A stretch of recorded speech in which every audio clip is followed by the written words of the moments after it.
This is the story of bringing home Bruno. It's a tall tale about how I got my dog.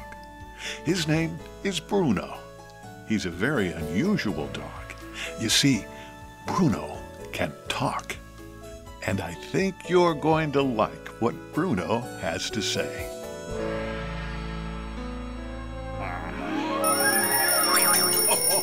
I remember. Today's the day. I'm really excited today, I said as I jumped out of bed. Today's the day that I'm going to get my new best friend. That's right. Today I'm going to the animal shelter and pick out a dog. Now, I know that the animal shelter is the best place to get a dog or cat because they rescue lost animals and animals that haven't been treated the way they should be. First, I'll wash my face and brush my teeth and comb my hair really good because I want to look good for my new pet. Thought to myself as I looked in the mirror, I wonder what kind of dog I'll find at the animal shelter. I hear that they have all kinds, even puppies.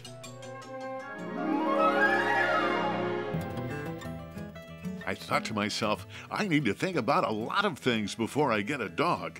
Things like, where will he sleep? Where will he go potty? Am I willing to clean up after him? Is my yard big enough for him to play in? Is the fence around the yard strong enough so he can't get out and go onto the street?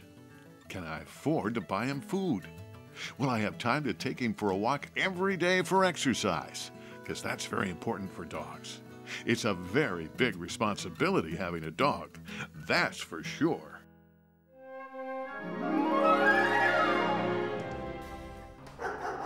Well, there it is, I thought as I approached the street across from the shelter. I can hear the barking of the dogs that are living there. Oh boy, I said to myself. I think I can hear them calling. They're saying, "Roof, roof, roof, roof, roof. Please come and take me home."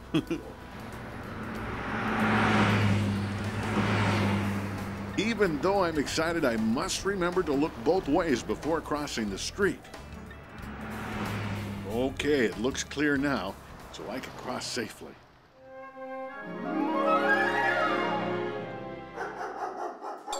Wow, I see all kinds of dogs. There are big ones and even little tiny puppies.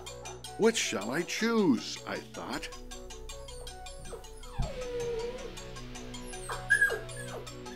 The puppies seem to have a crowd around their cages. Guess they won't have any trouble finding a home. I know. I'll choose an older dog. Maybe he'll already even know some tricks.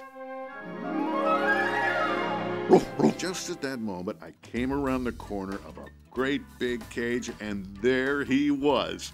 The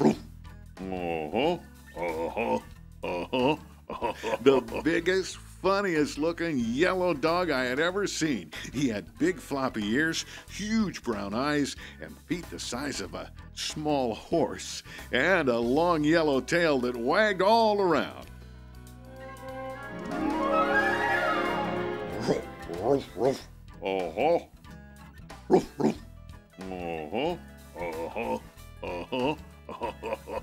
Hello there, fella, the dog said. How'd you like to take me home? I'm very smart and I have a good sense of humor. I looked at the dog and I couldn't believe my ears. Did you just talk to me? I said in amazement. And the big yellow dog looked at me straight in the eye and he said, "Oh yeah, I forgot to mention that little detail.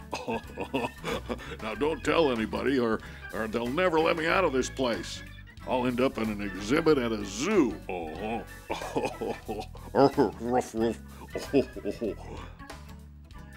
I said, "I can keep a secret. Do you have a name?"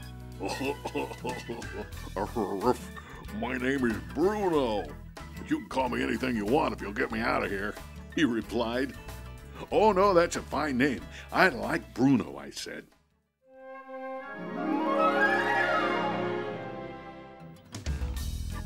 So I filled out the proper paperwork, paid the fees, And off me and my new best friend Bruno went. The nice people in the office even gave me a leash, which I proceeded to put on Bruno around his neck. But Bruno looked at me with his big brown eyes and whispered so nobody else could hear, I don't want to be a complainer. Do I really have to wear that? I said, at least until we get home. Then maybe we can take it off. I don't want you getting in any trouble on the way home, and there's a lot of busy streets to cross on the way. Bruno said, okay, if you insist.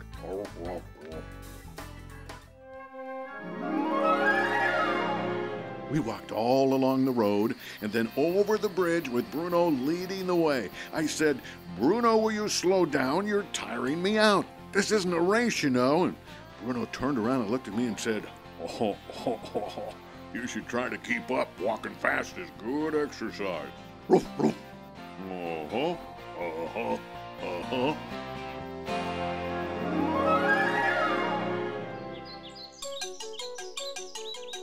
As we approached the forest by the lake, we stopped to take in the view. I said, I live way over there on the far side of the lake. How about we take a shortcut through the forest, Bruno suggested. I don't know, that trail's very dark and scary, and I've never been that way before. Bruno pointed his nose in the air and said, now don't you be afraid. I'll sniff out the right way home. Follow me.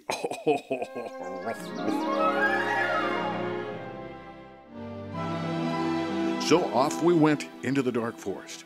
And before I knew it, all the trees looked the same. I couldn't even see the sun because the trees were so tall. And it got darker and darker as we walked down the trail. I was sure glad I had my new best friend to guide me. I wasn't even afraid with my dog Bruno by my side. We had walked for a long time when suddenly Bruno's ears stood up and he sniffed the air with his big black nose. What is it, boy? I said. Bruno looked at me and then looked back at the fir tree in the distance, and there was a strange sound, and then a small tree seemed to wiggle, and that was all it took. Big Bruno lunged in the direction of the wiggling tree, and suddenly the leash slipped out of my hand, and he was gone into the darkness. And all I could hear was the sound of his big paws bounding through the leaves of the dark forest floor. I heard a bark, then a growl, and then the sound of Bruno disappeared into the forest as he moved farther and farther away.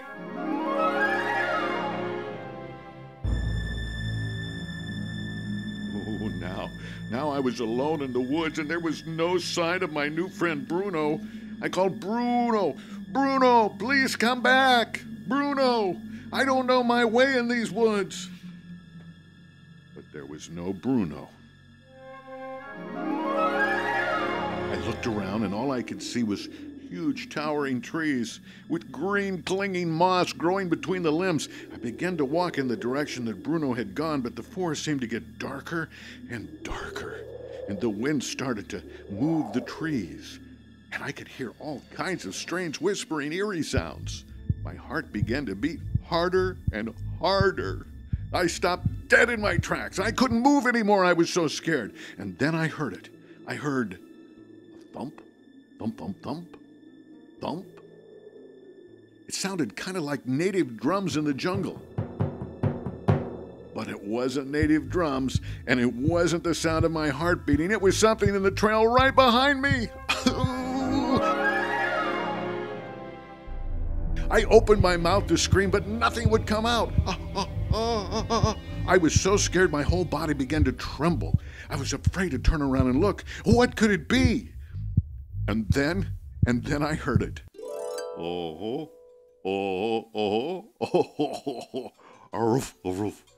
I knew that voice immediately. It was my new best friend Bruno, with his big yellow tail wagging against a hollow tree trunk. Are you okay, boss? You look like you just saw a ghost. I am just fine. I'm lost and cold. How about we go home now, I asked. Bruno looked at me with his big brown eyes and said, sure, but I want to show you something first.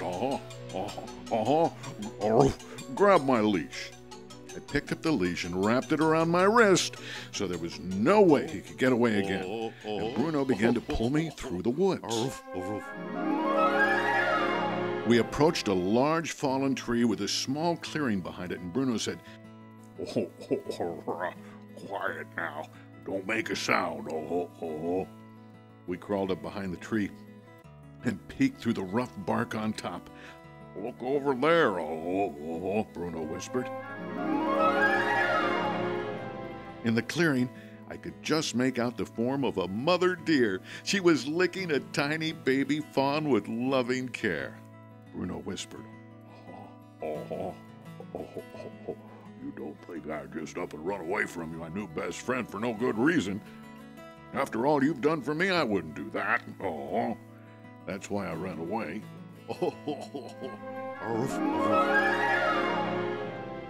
The baby fawn had wandered away from her mother, and a hungry coyote was about to make it lunch when I heard the whimper, and I went to help. I chased away that hungry coyote and brought her back to her mommy. Yeah, that's what I did.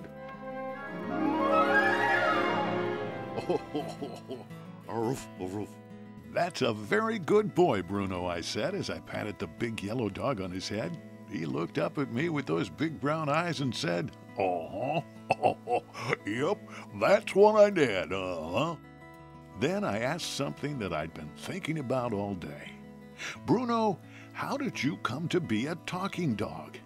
He pondered a while, and then he looked at me and said, well, most dogs are a lot like humans, boss. We hurt when we get a thorn in our paws. We get lonely if you leave us alone for too long. We get sad if we don't get enough exercise. We feel bad if we make a mistake, The fact is, most dogs do talk. The problem is most humans just don't take the time to listen. Yep, that's what it is. I said, Big Bruno, you don't have to worry. I'll always take the time to listen to you.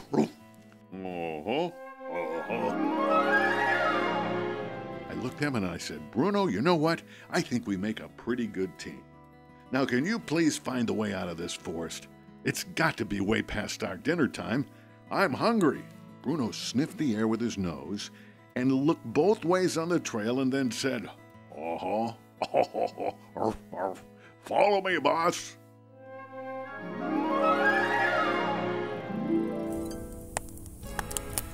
Well, before I knew it, we were home in front of a blazing fireplace with our tummies all full of a fine dinner. I had a new best friend and a new appreciation for not going into the woods unprepared. Bruno put his big paw on my shoulder and said, thanks for adopting me from the dog shelter, boss. I looked at him and I said, thank you for saving me from being lost in the woods. Bruno opened his mouth and licked me right on the cheek with his big pink tongue. He didn't have to say anything more. I knew I loved my big Bruno, and he loved me. We'd be friends forever.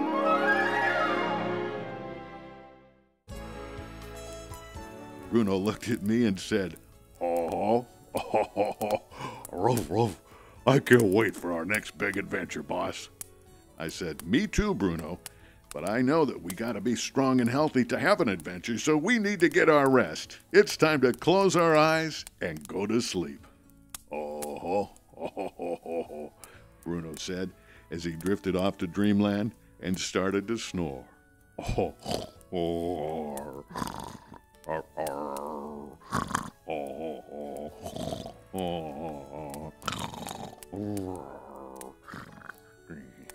The end. Time for you to go to sleep too.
Arf,